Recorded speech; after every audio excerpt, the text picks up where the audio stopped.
in Memphis, drinking coffee out of a people loving Nashville. That's a great organization. We just went up there a couple of weeks ago with our friend Mary and Kelly and John. Just awesome people up there. Rob Browne in Memphis, Brendan Martin in Ocala, Florida. I'm not in my studio. I can't find my coffee. I don't know what's going on this morning. He's lost. I have the backup headphones. It's my daughter's. They don't even fit me right. I don't know what the hell's going on. Everything's just blown up in my studio. So we'll get there. We'll get there. We'll get through there. We got 4 engines, but we got a great one today. We got one. That's right, one. And we're on good. We got Matt Moscona joining us from ESPN Baton Rouge. You got to love it. And he also does a great show, After Further Review, syndicated all over the great state of Louisiana. I got told Matt works harder than 3 dozen Mennonite farmers, putting out work, not just on LSU, the SEC, but college football and sports all over the place. And you've got to follow him. Frank Duffy checks in. He's also in Baton Rouge. Doug Dean in Birmingham. Ken Capps will check in about 25, 28 after to preview the Texas-Georgia game. And we'll just do a lot in the next hour. Remember, take a picture with your phone of the QR code. We're broadcasting simultaneously on 8 channels of Twitter, Facebook, and YouTube. Share us and like us. That means more than you'll ever know. And so I'm predicting your voice now. I got you. I've been working with you so long. I'm in your head. Hey, let's get to it, Mr. Matt Moscona, and Doug Dean and Frank Duffy and everyone's here. Welcome to the show, gentlemen. Happy Friday. Yeah, and Matt, look, I'm so glad you took time to join us. We can keep you till about 25 after. You got a big day ahead of you. You cover LSU. There's a lot going on down there. I love what you have to say. You're a truth broker. I call you that. Roman Harper, different people. Does the dress make me look fat? Hell yeah. You tell it like it is. Let's talk about what's happening with LSU and where you think they're going. It's obviously one of the greatest jobs in college football. You know better than I. Yeah, I think everyone asks, I get asked that a dozen times a day, maybe more than that, who's going to be the LSU coach. And I don't know the answer to that. I don't know who's going to be the coach. What I think I do know at this point is there's a very healthy interest in Lane Kiffin, and I'd probably even put him at the top of LSU's list. And I think it's also fair to say that 4 years ago, Lane Kiffin would have crawled over broken glass to get to Baton Rouge. But they didn't interview him 4 years ago. There wasn't interest, which goes to show you how much the college football landscape has changed over these 4 years. But Kiffin's complex because there's apparently a lot of interest from Florida. You even hear whispers about the NFL, maybe a reunion with Jackson Dart and the New York Giants. Yeah. And there's always the possibility he could stay at Ole Miss because in this era, I mean, Indiana and Vanderbilt and Georgia Tech have been in the top 10 this year. You can win at Ole Miss, and I think he's truly happy there. So that's where I think they start. Is they start with Kiffin. Where they go after that, if they can't get that deal done, I think becomes way more cloudy. Yeah. An LSU job in this century, 3 different coaches. We know it. Nick Saban, of course. Les Miles, Ed Orgeron won national championships. There was a lot of hope with Brian Kelly. Where and when, how early did you see that thing going off the tracks? I didn't. Wow. Brian Kelly at the time LSU hired him was the most successful coach they've ever hired in football at the time. Now, Nick Saban obviously is the greatest coach in the history of the sport, but at the time, Nick Saban had 1 9-win season at Michigan State. I mean, Brian Kelly's the winningest active coach in football. So you look and say exactly what you just said, Rob. I mean, 3 coaches won titles, and 2 of them were Les Miles and Ed Orgeron. I mean, you give Brian Kelly these resources, it made a lot of sense. Yeah. But I think what we saw transpire over these last 4 years, remember when Brian Kelly was hired, NIL was only about 4 months old at that, 4 or 5 months old at that point. Mm. And over his time in Baton Rouge, that continued to evolve to what became pay for play, the commonality of collectives and the role they played, and then continuing new legislation, now revenue share. And I listened to every word Brian Kelly said into a microphone for 4 years. And I have a really good sense of who he is as a coach and how he wants to build a program. And he said over and over, that he wanted to build and develop through the high school ranks, recruit and develop, and then supplement in the transfer portal. And ultimately, the rosters that he had early on just weren't good enough on both sides of the ball to win championships. They got great on offense with Jay Daniels in 2023, but the defense was awful. And in 2024, they just weren't talented enough to beat the better teams on their schedule. And so this year they made a full-on pivot. They a 180 and went all in the transfer portal, had the number one portal class, spent $20 million on this roster. And they just didn't manage it well. And they I think misstepped with the OC hire with Joe Sloan. That's apparent now. And he had some misfortune, but I just think Brian Kelly is a great coach from a different era, like Nick Saban or Dabo Swinney or Mike Gundy or any of these coaches that are struggling to figure out how to win in this era. Yeah. Frank? I totally agree with you, Matt. And I think also his hires at DC and OC did not help him at all in that process. Obviously, he's been penalized for that. What do you see as far as the contract work? Obviously, the lawsuit has now just been put in by Kelly and his attorneys for all $54 million. We've all heard the rumors here in Baton Rouge. We haven't discussed them on air again, for decorum. But do you think there's any way possible that they get him for cause, or is this something that it's best just to pay him, get as little as you can to pay out, and move on, so that we're not the embarrassment that we seem to have been the last 18 days, the governor getting involved?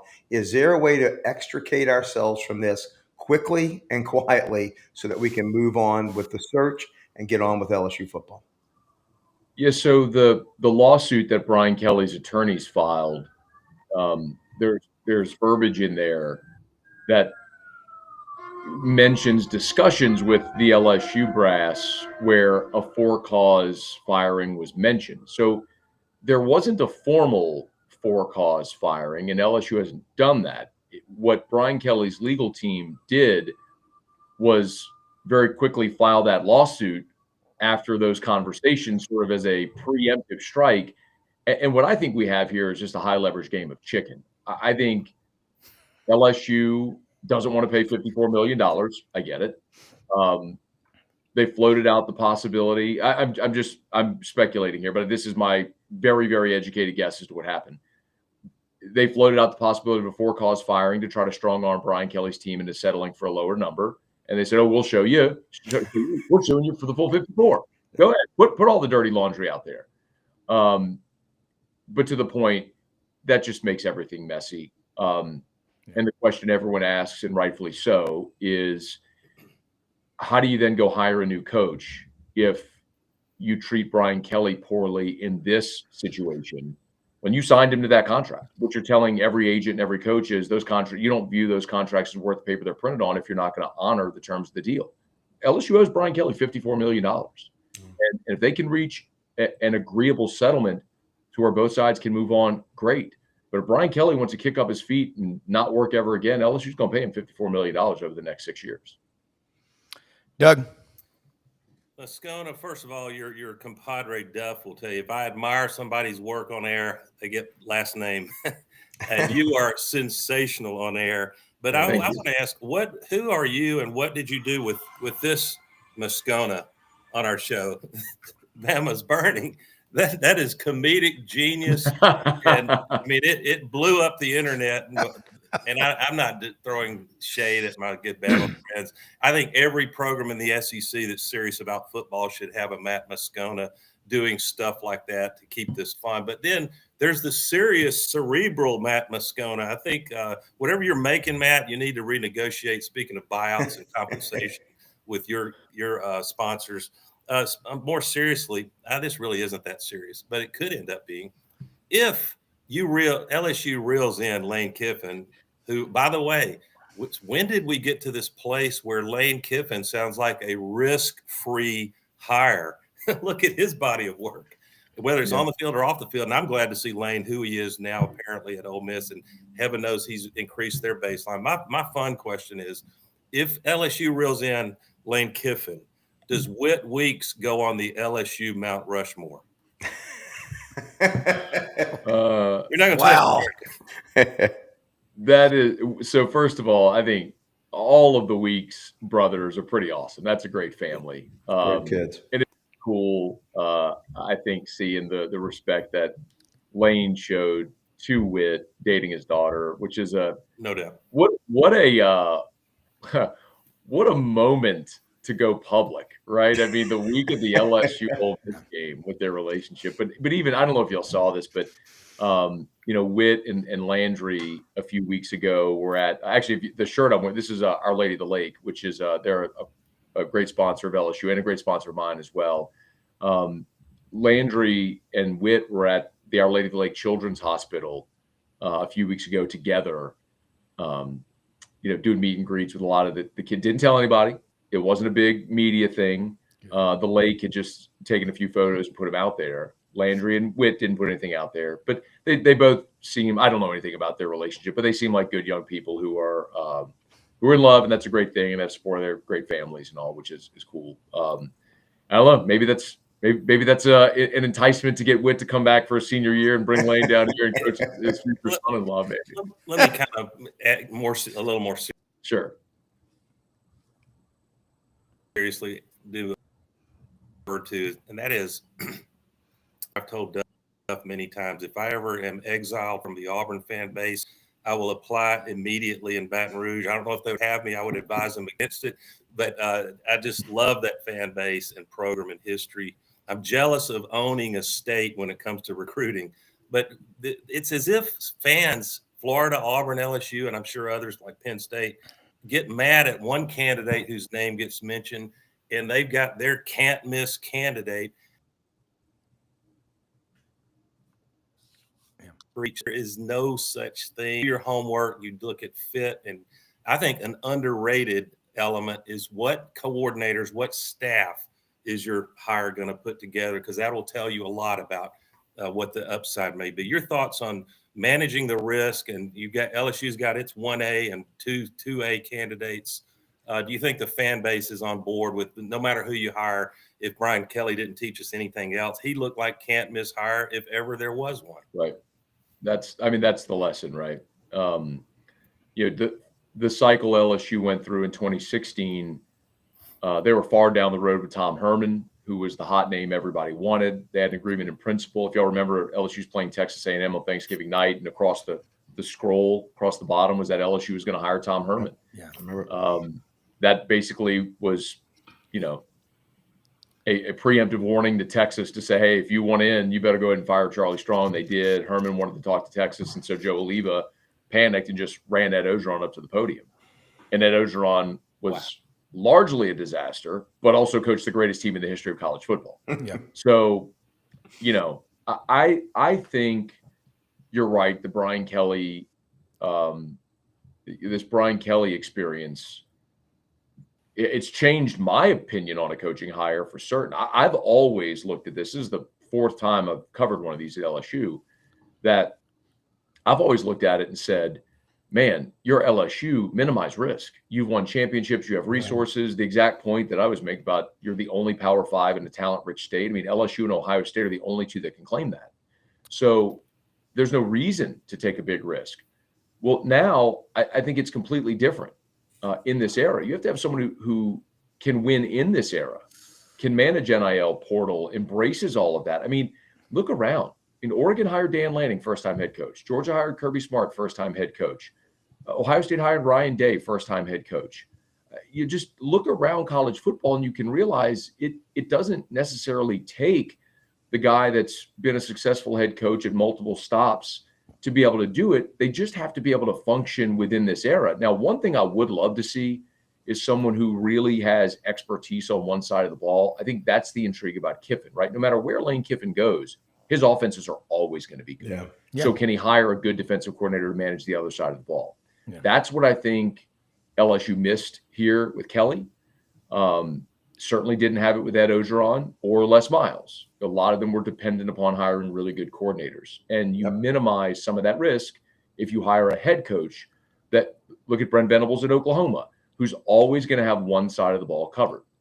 And the risk is a one-sided team, and we had to endure that at LSU when we had Matt House and we had an incredible offense. and didn't go anywhere, and when we had a good defense under Brett Baker and still didn't have the offense. You can't be one-sided in college football right now. Can't be done. Yeah. Matt, here's a question. Here's a coach that nobody's talking about, an established head coach who had success at a school that's not easy to win at. That's Dave Clawson, who was at Wake Forest for a long time, currently sitting on a chair on the ACC network. I think somebody ought to consider him to come in. But you mentioned LSU. I'm with Doug Dean. My great-great-grandfather was the first Episcopal bishop in that state and lived in Thibodeau for 20 years. I love their fan base. My dad was 3 weeks away from walking on in football. A spot in architecture at Auburn opened up. But your fans are incredible, and you got the greatest food in the world.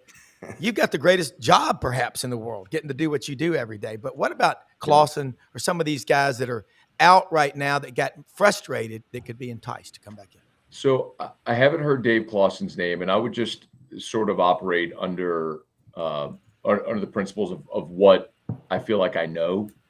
And look, if you go back 4 years and you look at those betting odds on who was going to be the next LSU coach, Brian Kelly's name wasn't on any of the lists. Yeah, so out of the blue. There's always that possibility that there's someone they're having a conversation with. I don't know that Clawson is that guy. The one that I think kind of along that vein that's maybe interesting is Dan Mullen. Now Mullen's coaching at UNLV, but he had been out for three years. And you know, Dan Mullen undeniably raised the floor at Mississippi State. You know, they never had a bottoming out like they've had with Sylvester Croom or what they had with Jeff Lebby going 0-8 last year. I mean, you're losing, what is it, 17 of 18 league games. I mean, they just, Mike Leach raised the floor at Mississippi State as well. But, Mullen, the knock on him was always that he didn't want to recruit. Well, recruiting now is done with a checkbook. It's just so different. Yeah, I have someone who can coach ball and can lean on their front office and their GM to help them build a roster. And I think that's one that would be really intriguing because Dan Mullen is undeniably a brilliant offensive coach and a really good game call. I mean, I've had enough conversations with SEC coaches over the years that rave about his ability to scheme, to game plan, and to call in game. And I mean, considering the struggles LSU had offensively this year, I think that would be really appealing to hire someone with a really strong offensive background like that. I don't know that Dan Mullen's going to be the guy, but I think that's one that would be intriguing. Matt, let's talk about SEC permanent opponents. Duff and I agree on one thing. By the way, I smiled to see that, although I don't look forward to the challenge for Auburn when LSU comes to, I think it's in Jordan-Hare in a year.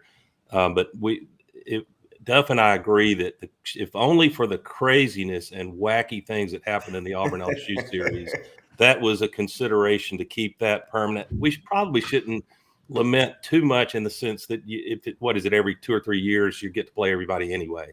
But did it surprise you? I guess you on paper you consider Arkansas, Ole Miss, and Texas A&M more manageable than, at least in modern era, Auburn, Alabama, and maybe A&M. That would be brutal. So what does the fan base feel about permanent opponents, or is it not particularly an issue? Depends who you ask. Because the thing about LSU, and it's an oddity, but it's a school that doesn't have a geographic rival, and the traditional rivals have really been generational. So if you go talk to my grandfather, he would talk about Johnny Vaught and Ole Miss in the 50s and the 60s. My dad would tell you about Bear Bryant in the 70s. For me, like, I was born in 82, so my favorite memories coming up watching LSU were Bring Back the Magic in 95 against Auburn, the barn burner, Cecil Collins, the cigar game. I mean, the LSU-Auburn series is my favorite LSU rivalry. That's great to hear. The morning guys on our station are Jacob Hester and Matt Flynn. They played at LSU in the era where LSU-Florida was the biggest game in college football. So they are loathing every day the fact that LSU and Florida aren't going to play every year. Yeah. So it really just depends who you ask. And realistically, the way that the league, whether they were going to say it or not, the way that they sort of broke it down is you look at the last 2 decades, the top half of the league was going to play 2 against the top half and 1 against the bottom, and then you'd invert it. The bottom half of the league would play 2 against the bottom, 1 against the top. And you knew there were some rivalries that were going to be preserved, like Bama and Tennessee, Bama, Auburn, Georgia, Florida. Like, so, the Egg Bowl, all of that was always going to happen. So you start by filling out the ones that you know were going to happen. It left LSU in really a complicated place because you don't have any games that you take a Sharpie and you say, okay, this LSU game has got to happen. But the one that surprised the most people, I think, was LSU Alabama not being an annual rivalry. But it's not surprising considering Bama is going to play Auburn and Tennessee. Like, those were non-negotiables. And you weren't going to saddle Bama with Auburn, Tennessee, and LSU. It would be the most brutal schedule. I mean, look, I wouldn't have been crying for Alabama, but I'm also not sad that LSU don't have to play them every year. So I think it's just what it is. Most people, though, I know where I fall is I just want to see good games. I don't care. Like, I am deeply disinterested. Cover your ears, Doug. I'm deeply disinterested in Auburn, Georgia. I don't give a rip if those two teams ever play again. I know they care. But I'm just as interested in Georgia, Texas this weekend. I'm more interested in Georgia, Texas this weekend than I am in Georgia, Auburn. Like, just give me good football games.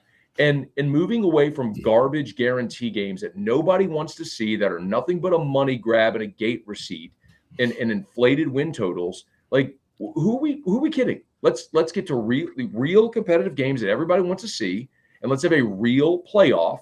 Let's go to 14 or 16 and then ultimately get to 32 and actually have a playoff like every other sport in the history of the world. Like, we're going to get there, and it's going to be awesome when we're there because we're going to get to watch better games of the greatest sport in the world that we all love so much, instead of pretending like 10 wins at Missouri is a big deal when they load up with 4 garbage non-conference games, go 5-3, lose to their only ranked teams, and then beat a bowl game. Win a bowl game against a team with a bunch of opt-outs. 10 wins. Who cares? Yeah. It's inflated garbage. Like, you're asking for NFL light. It's going to be NFL light, and I'm all for it. Good. Yes. Definitely. Let's watch competitive games every week. Yeah. You know what the narrative really is Eli's 0-6 the last 2 years against ranked SEC opponents. And all these people are getting giddy about these coaches. James Franklin at Penn State, his record is horrible against top 5, top 10 teams. Matt Rule, even worse. People think, but if you put them at this school with these resources, it doesn't work that way. Okay, Texas Tech, are they spending the most money of anybody on NIL this year? So that's guaranteed they're going to win the national championship, isn't it, Matt? Guaranteed. Well, what I do love is your commitment to winning gives you an opportunity. Yeah. I'm excited that SMU made the playoff in year 1. That Texas Tech can be in it, that Indiana can be it, because everyone has a shot. Like, let's get real, guys. Before this era, when you teed it up and kicked it off in week 1, there were a handful of teams, 5 or 6, that had a shot to win a national championship. That's it. Now, would anybody on this call be surprised if Indiana got a good draw and won the national championship? I watched them go to Oregon and beat a really good Oregon team in a game. By the way, that wasn't that close. Oregon got a crazy pick 6 late that made it look closer than it was. Indiana could beat anybody in the country, which you couldn't say that 3-4 years ago. I mean, Vanderbilt, a legit top 10 team, they've been a laughingstock for a century. If you're willing to invest, you can win, which makes it more interesting because everybody now can be engaged for longer. It's a great time in college football. Pay for pay, NIL, and transfer portal has even the playing field. If you're willing to put your chips on the table, you can play in the big game. Didn't see it coming, but Matt, LSU, we can't even count out Ole Miss, can we? No, of course Ole Miss can win it. But and by the way, it's not a guarantee because LSU just went and spent $20 million on this roster and they fired their coach and they're staring down a 6-6 or 7-5 season. And we don't have pulling guards.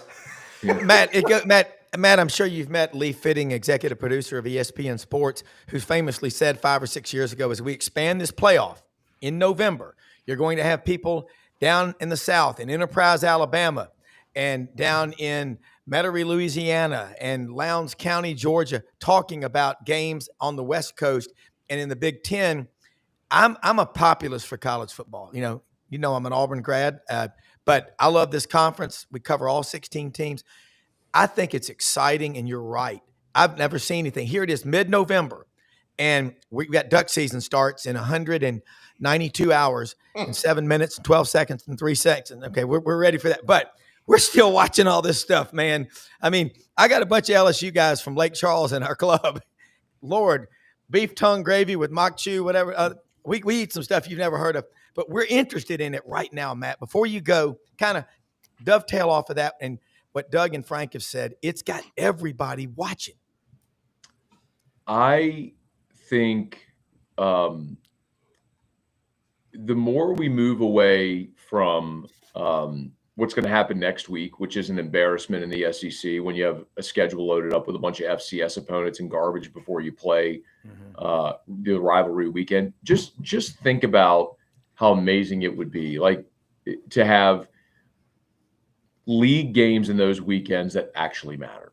And I know the counter argument, guys, is, well, you're ruining the sacred regular season in college football. And my argument has always been that is a farce. College football actually has the most meaningless regular season in sports, because college football is the only sport in the history of mankind. I mean, go back to like the ancient Romans when they're like, wrestling naked in the Colosseum. There has never been a sport in the history of mankind where you could win every single game you play and you don't even get a chance to play for a championship. Yeah, that is a fundamental absurdity. Yeah. And that is college football. That was college football. Yeah. And we're moving away from that, and that's a good thing. Yeah. Matt, if you I know Duff will be there. I hope Rob next year. We don't know all the dates, I don't think, for SEC schedule, but if you can make your way to Lee County, Alabama for Auburn LSU, you will be treated like royalty, my brother. Yeah. Well, I guess after Bama is burning, I'm sure the Auburn fans are pretty fond of You will be. You think? What do they say? The enemy of your enemy is your friend. Yeah. No, Matt will come in. Hail ye Caesar. It's a different question. Do you bring T-Bob Unchained? I mean, he's a wild man. All I know, Matt, is I made some chicken and shrimp and gumbo on Doug's deck, and let me tell you, that case of Heineken evaporated so quickly you've never seen a beer go quicker. I love I love going down to Jordan Hare. Like I said, the LSU Auburn game is my favorite one. Yeah. It's my favorite LSU rivalry. So, Still too soon to talk about the earthquake game, man. I'm sorry. Well, I was in the stadium, but I was 6 years old, so I don't remember it. But I am excited for that game to come back next season. And the Bama's burning thing is, I just always look at what I do and I realize you got to entertain. I mean, it's like we're talking about sports. Like, we can have fun, and the point that whole thing was, and I'm very careful to reiterate it over and over, was I never said that Alabama was going to be bad. It's just that the air of invincibility around them is gone as soon as Nick Saban walked out the door. And I still believe that. Look, they've had a very strong season. I think Ty Simpson's play. If I'm not a Heisman voter, if I was, I would be voting for him right now with three weeks to go. Yeah. But man, you look at Bama, they had a sweat game against Missouri. They needed a couple of red zone turnovers to beat Vanderbilt. They needed that 99-yard pick six against Tennessee to give them separation there.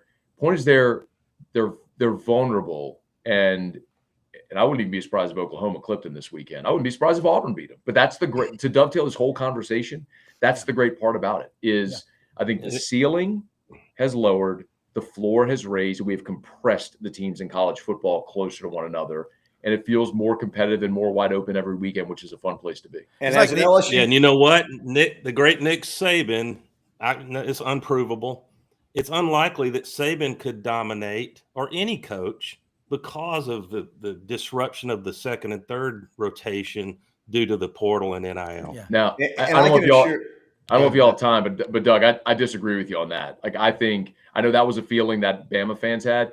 I think what made Nick great, I'll be quick. The thing that made Nick the greatest ever is that in the most volatile era, going from roster hard caps at 25 to NIL and transfer portal and rev share and everything, like hurry up. Do y'all remember when Nick Saban was at SEC Media Days bemoaning hurry up, no huddle, and how unsafe it was? And then he goes and hires Lane Kiffin and wins championships doing a hurry. Like, nobody. You're right. Nobody adapted. You make a good case. It's why he's the greatest of all time. Well, I do have to say, Alabama burning, for every one of us LSU fans and the psychological abuse we went through for 16 years watching them win our national championship.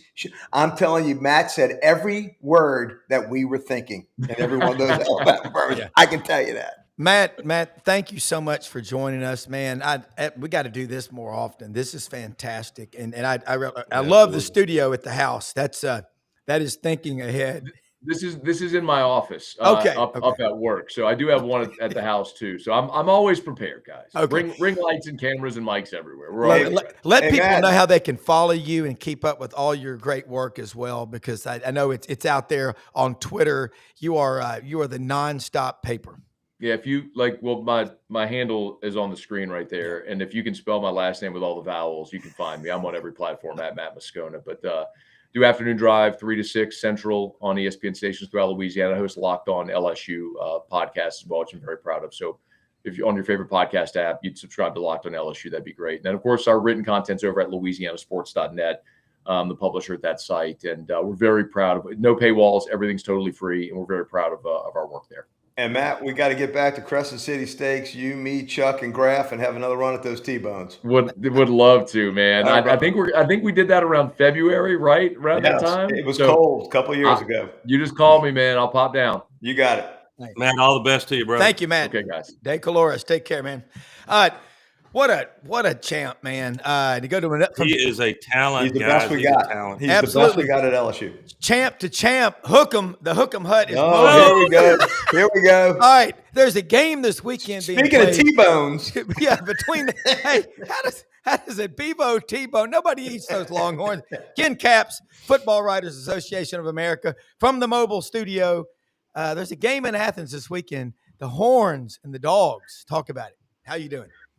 Boy, it's great to see you guys. And you know, when I just tuned in a few minutes ago, all I heard was naked wrestlers, and I was wondering what the hell y'all were talking about.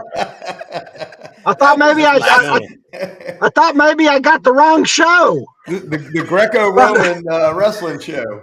Exactly. Hey, but, Ken. yeah. Ken, don't peak early, man. I know you're thinking about November 28th. There's a little game somewhere in Texas. Oh, I know. Well, I'm down here in Austin right now, and I'm about a mile from the stadium and can see the stadium. So I'll be there for sure. But let's talk about this Georgia game real quick. A couple different things. Now, think about this, guys. There has never been a team in the CFP that has started the season number one, dropped all the way out, has crawled their way all the way back, and is now number 10 in the CFP. Not a one. Never. And so, I mean, Texas had, after that debacle at Florida, okay, Brendan, I'm still all hail to Brendan, you know, has come back strong. They've won every game. Arch, you know, who was first the biggest thing that ever happened to college football, then became the biggest bust, according to some people, has now had his 4 greatest games of his career, including last week against Vandy right here in Austin, where he threw for 389 yards, 3 touchdowns, no picks, and had a quarterback rating of 189.2. So here Texas is going to go into Athens. They've never played there before, never. And, you know, I understand that Georgia's a 6-point favorite. They should be. So I don't know. I just don't know how this game is going to go. I mean, Georgia definitely has the edge for sure. But, you know, this would be the game that could be the Vince Young game for Arch. If he could come out and just blow it out, throw it around, not get sacked, because you know the Georgia defense is going to come after him every stinking play. You know, this could make things very interesting. On the other hand, you know, I see the key to this game is this. And, of course, I've watched Georgia every game this season, just like I watched Texas. And I've just been fascinated by the fact that a team like Georgia, which is so good, can fall behind and then miraculously find a way to pull it out in the second half all the time. Of course, not against Alabama. But, you know, you know, that's the thing. You know, Georgia finds a way to win in the late second half. Texas has a propensity over the last 2 years to give up big leads in the second half. So I think that's going to be the real key to this game. If Texas can somehow eke their way ahead by hook and by crook, and then hold on to the lead and keep it in Athens. I think they're a lock for the CFP no matter what happens at A&M. But I thought it was funny the other day, and then I'll shut up. But ESPN had a crawl about the percentage of Texas at A&M who was going to win, and it gave A&M only a 40% chance of winning. And I was like, am I reading the right thing? I mean, I think it's going to be a 50-50 game at best. I think Texas has a good chance at home. But I mean, A&M is playing the best lights out football that I've seen in 15 years. Yeah. Doug. This is, I guess, a left-handed or backhanded compliment to both Georgia and Alabama. And we'll get quickly to the Longhorns, since that's Ken is the aficionado on the Longhorns. But the Alabama and Georgia in most games have gotten comfortable with living dangerously. Mm-hmm. They don't freak out when they get behind, or in the case of Alabama, my goodness, South Carolina and a couple of other games were very losable. And so what's going to be interesting down the home stretch here, because there are some tough games, including Alabama, Oklahoma this Saturday. I think Alabama wins that 10 or so, but Oklahoma can cause you problems defensively. Yes, they can. And we'll see if Mateer can get back to his form from a year ago. But the question's going to be, have they been living dangerously and they're finally going to run into a buzzsaw and it catches up with them? Or did the close games, which you didn't have prior to this new model of football, do the close games instead prepare Georgia and Alabama and maybe one or two others for the playoff run, because those are much more likely to be close games, especially when you get deep into it. Great point. Meanwhile, Texas A&M does not. Auburn, ironically, is the only team that really gave A&M a close game. So because of that defense. Wow, that's a great point. That's a great point. And one other thing that I wanted to bring up, because I know our time is kind of short here this morning, but I read a very interesting story this week, and I don't know if you guys are aware of it, but who was one of Arch Manning's best buddies since middle school? That would be Ty Simpson. Okay, so in this off week, in this bye week for Texas, Ty and Arch have been on the phone, and Ty has been generous enough to share some of his ideas about how Alabama beat Georgia. So it just goes to show you, man, keep those friends in elementary school and middle school and high school, because you never know where you're going to pop up again. And so I think that's also kind of an interesting kind of color on this game, that Ty's been giving Arch a few tips, and we'll see if they pay off. Well, I'm going to use a term to describe Georgia football. And that term, that word, and this is a very erudite group of men here, scholars, wordsmiths. Georgia is crepuscular. You know what crepuscular means? That means they're most active before dawn and most active at dusk. And I saw that when I was at the zoo yesterday with my daughter on describing one of the animals there. But they're great early, that first quarter. Then they kind of disappear, but they can close. My friend Jeff Boone, love this guy, Boone Dog. And he says Georgia knows how to close like nobody except against Alabama. They have some kind of fear. I don't know what There's it is. a mental block there. Kirby said, Rob, to your point, Kirby said, we're a hard dog to kill. It seems to apply to Georgia. Not for Bevo. I've seen Bevo almost take him out. Yeah. In New Orleans. Hey, by the way, Rob, I saw a crepuscular 10-point buck who knew it was 2 weeks before deer season in my stand in Marksville, unfortunately. Yeah. Hey, I got a question for you, Ken. So I think the two biggest Jekyll and Hyde teams in the SEC this year, by far, are Texas and Georgia. It's like Forrest Gump, the great Alabama punt returner, said, life is like a box of chocolates. You never know what you're going to get. I have no idea which Texas shows up or which Georgia shows up. My question to you, my friend from out west, if the best Texas team shows up and the best Georgia team shows up, with the understanding it is between the hedges, how do you see that game going if the best of both show up? Okay, what a great Man, you've been thinking a lot there, Frank. You know. Hey, and me and Doug are not just here for window treatment, for dressing. You know? That is such a great question, and I know exactly how I'm going to answer that because it's like every other game. First of all, Georgia has the advantage for sure because they're playing at home. Okay, there's no question about that. But there's a couple of different things that things always come down to, and then I'm going to give you what could give Texas an advantage. Okay, first of all, it all comes down to turnovers and special teams. Okay, so turnovers and special teams. Texas has not turned the ball over very much this year, which is just amazing. And Arch has been great with the ball. And so that's also something that, again, right after in September, everybody thought he was done for the rest of his life. And he's been really being very, very careful with the ball. However, on special teams, there's a guy over here in Austin named Ryan Niblett who's come out of nowhere and has returned 2 punts for touchdowns, one against Oklahoma and one against Mississippi State. And he's also returned punts against some other long punts against some other teams too. This guy was a raw talent last year, and they couldn't find really a place to put him. They tried him at running back, they tried him at wide receiver, but they're just too loaded everywhere.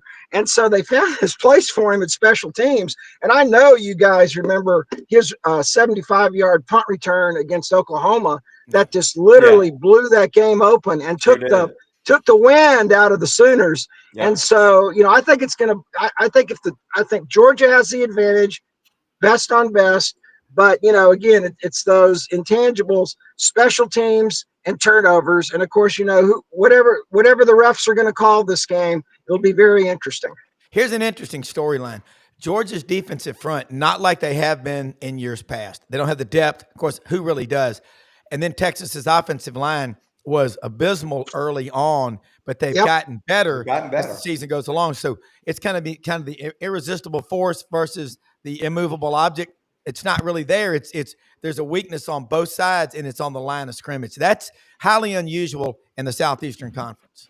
And Arch settling in is the big point.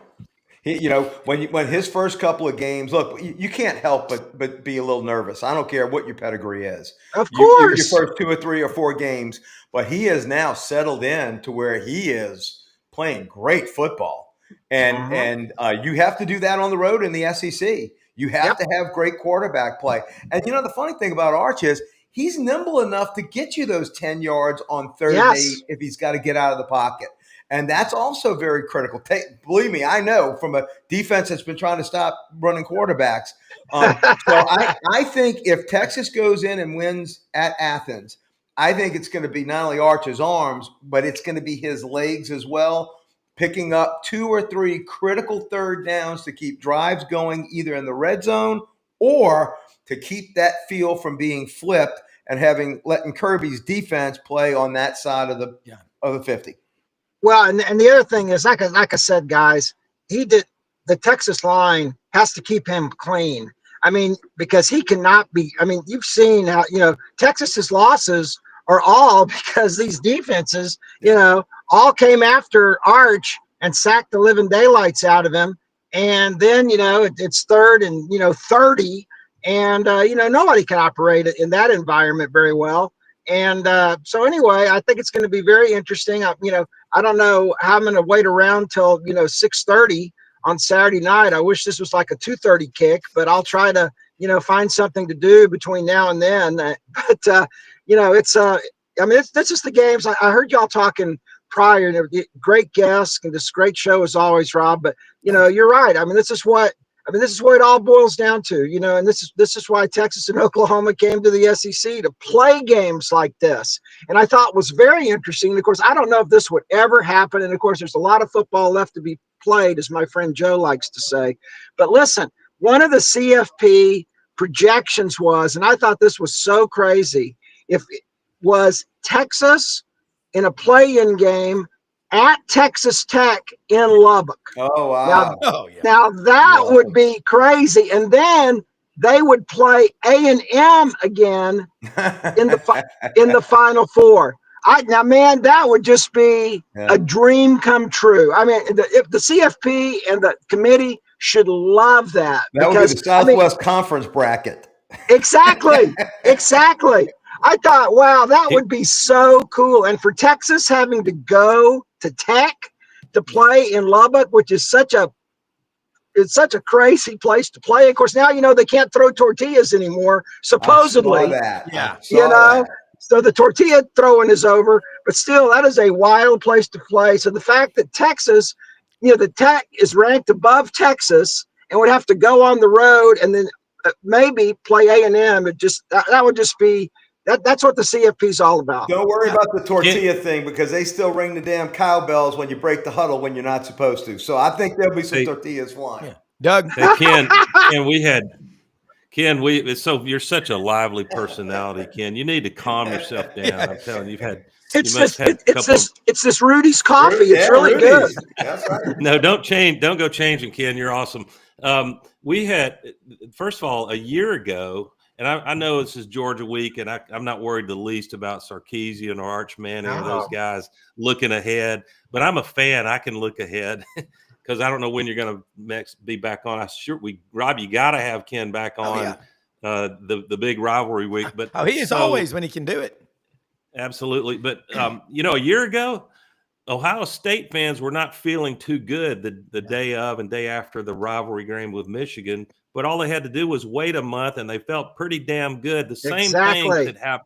Texas could knock off A&M in that type of rivalry game, and that would not by no means diminish A&M. It might actually help A&M find what they need to psychologically to go knock it down and bring home the hardware.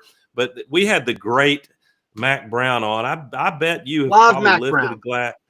We love him too. I bet you've lifted a glass with Mac Browne once or twice in your Yes, I have. I sure have. Listen, he told.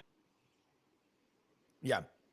And I asked him about that. He said, we were riding high, and that was back when you cannot afford to not be undefeated usually to make it into the BCS title game.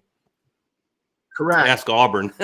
And so he said the week heading into the week of the big Texas A&M rivalry game, he got a call from none other than Bill Parcells, his friend, who said, "You've blown it, man.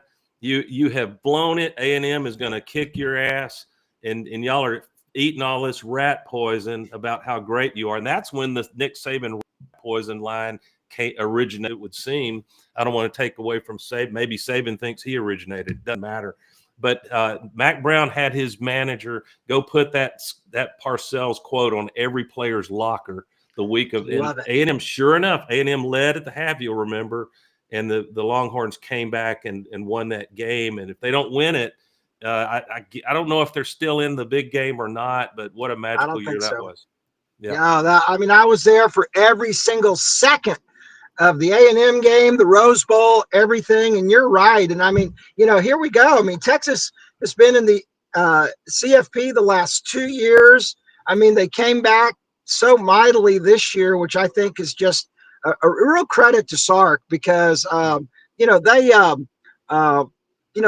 the team did not give up. And I think that's really great. And I just got to mention one more thing, because I know we're running short on time, but I read another interesting story. See, I really like to do my research on these things. I love to send Rob. I really love to send Rob my show notes so he sees that I actually do my homework. But do you know that the recruitment of Arch Manning came down to Georgia and Texas? Came down to Georgia and Texas.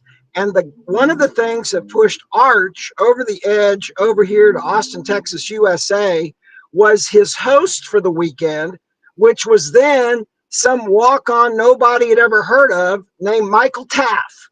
Well, now Michael Taff is an All-American, and he's been hurt, but he's going to play this weekend. So once again, man, I go back to what I said at the beginning. Relationships are everything in this world, and it's just so many different things that are coming together on this field in Athens on Saturday, and I think it's going to be a hell of a game. Yeah, saw Michael Taff at SEC Media Days with the tie he had on with the names of all the young children lost in those Texas floods. That's a good kid. I say kid. I've got kids his age, and you do too. All right, we got to ask you this: looking at the big picture of the SEC. There's 5 or 6 teams possibly could make the playoffs. the rest of the country, the Big Ten, you don't see a lot of ranked on ranked teams playing each other. And so we saw Indiana go to the mat last week against a deflated, we thought, Penn State team. Who is the biggest threat, which conference, to the SEC getting 5 spots this year? Wow. Boy, that's hard to say. It's sure not the Big 12. So we can cross them out because I cover the Big 12 a lot too. While Ken's thinking, let him think. We could have 7 teams, boys, because Vanderbilt is only 2 slots out, and this is the numbers game. And let me tell you, that is not out of the realm of possibility the way that the schedule opens up. I'm telling you, we could have 7 teams in this thing. Isn't the answer, Rob, or at least one answer, if you get upsets in some of the conference championship games, that takes a spot from an SEC team? Yeah. Ken, I know you've possibly been thinking deeply on this one, but I'm just curious. It's wide open. And we need to also, think about, because, remember, I vote on the All-American Committee for football writers. Okay.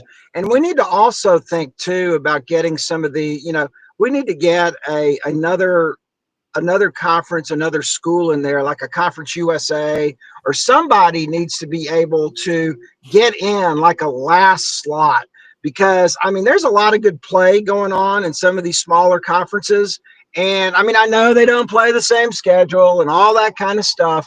But I think if you really want to be representative of college football, that you should, that the committee should consider that. And I know they're always looking for that one team, that Cinderella story in the smaller schools. And, of course, they may not do very well. But that's just always one of my go to 16 wishes. Teams.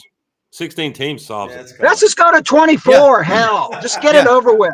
All right, Ken, look, I've got to wrap up. Going to bring in Brad Bellamy from Landers here, but let me just say this: we need to get 7-Eleven to be your sponsor, Southland Corporation. We don't have them in Memphis. They're based in Dallas. Hell, I can go talk to them. All right, let's make Slurpees for everyone. All right. Ken Capps, Football Writers Association of America, along with Doug Dean, 2 of the best guys I know that take care of their moms like very few people I've ever known in my life, along with Michael Jordan. But we'll do it again next week if you can join us one day. That schedule in the mornings. Love having you on. Keep being Ken Capps, all right?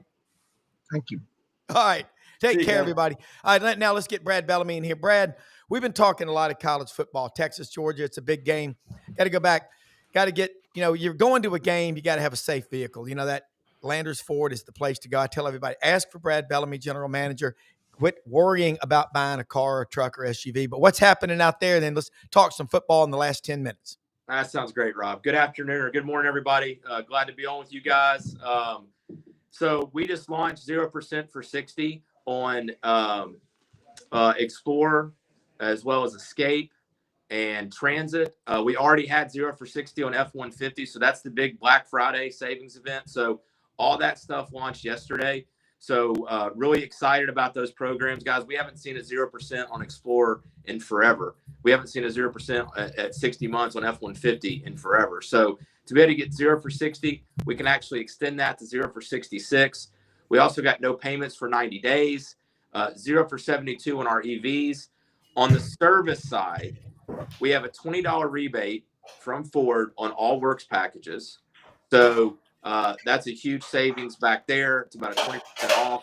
And then we also have $150 that just started on a set of 4 tires. So a couple of programs they were going to push off another week. They all launched yesterday. So really excited about what we have to offer, guys. Reminder for service customers, we'll meet you where you want to be met. We can come get your car. We can come to you, especially we're doing some recalls with our mobile service vans, or you can bring it here and enjoy our TVs, our coffee, our presence. But we got some great things happening here. We got some big momentum. We got a lot of appointments today. So come on out and see us. We'll be here, every day, 8 to 7 in sales, 7 to 6 in service. And we're happy to take care of you guys. And also just a reminder for folks listening to the show, extra $500 off. You mentioned you heard it here on SEC Sidelines. You buy a new or used car. So go ahead, Rob. No, I was going to say, if you're a YouTuber like me and you have no access to college football, why not go to Landers Ford, watch TV, and buy a new car, truck, or SUV? It's a pretty simple solution. Huh? 1 + 1 = 3, huh? That's right. That's right. We'll even have popcorn. We'll take care of you guys. So Right. Come on out. I wish we could offer beer, but unfortunately, beer and vehicles, especially on No. test drive, so we can't do that here. But I was listening to you guys talk a little bit ago just about what all is going on. One thing that we have avoided to this point in the SEC that we didn't avoid last year is just utter chaos in a bunch of games where the teams we didn't expect to win won. We got 2 weeks left.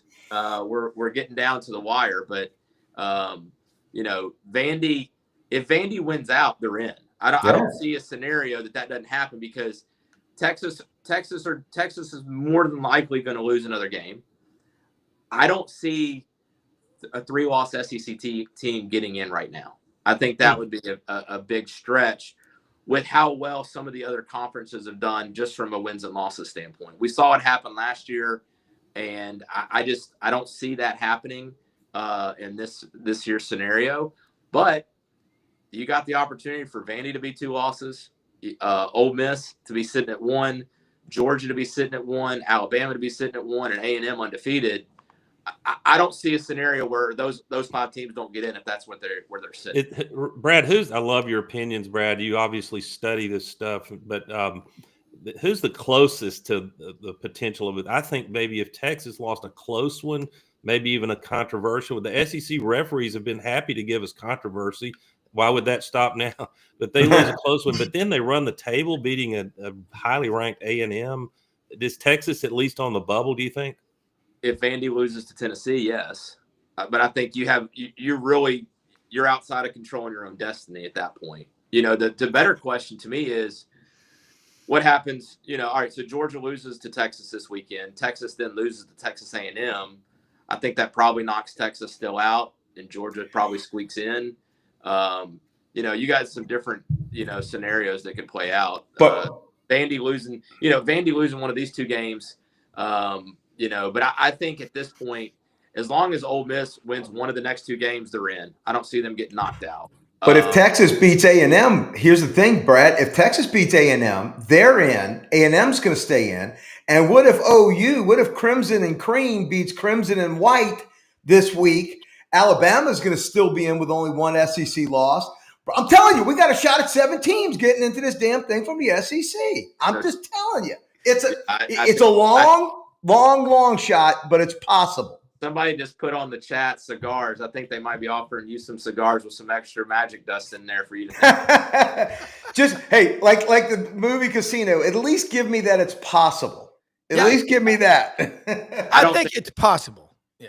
I mean, but you got to have a lot of upsets in other conferences for that to happen. But I agree with that. I'm just saying the way it shakes out in this conference, you could have 7 teams that are eligible depending on what happens in the conference championship games in other places. Yeah, we got to wrap it up.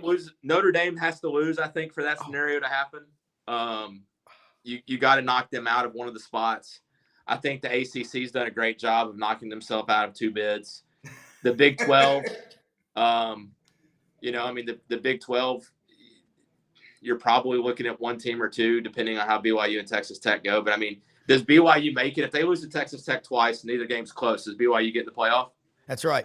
Look, we ran out of time, but I'm going to get someone on from Texas Tech for next week. We're going to talk with, I've got a name from our good friend Heath Klein, producer Chuck Oliver Show, but Brad Bellamy, Landers Ford, thank you so much. Frank, Doug, everybody, we got to wrap it up. Just remember, Landers Ford open every day of the week except Sunday, 7 a.m. to 7 p.m., right down the street from our good friends at Hewlett and Dunn Boot and Clothing Company on the square in Collierville. Rumble Boxing, how you fight is how you live, and hempforpros.com. If you have trouble sleeping, aches and pains, go to hempforpros.com. It absolutely works. Hey, most often we see the face of Christ in the least among us. Find ways to win. Find ways to help people out. You look at Landers Ford, I promise you, you will not find a better corporate partner. What they do in this community, it's off the charts. I don't care if you live on Mars, buy a vehicle from Landers. It's well worth it. Thanks, everybody, for executive producer Brendan Martin, Rob Browne. Stay tuned to this channel. Goal to Go is coming up right after this. See ya. Pork chops is what's for dinner. Pork chops.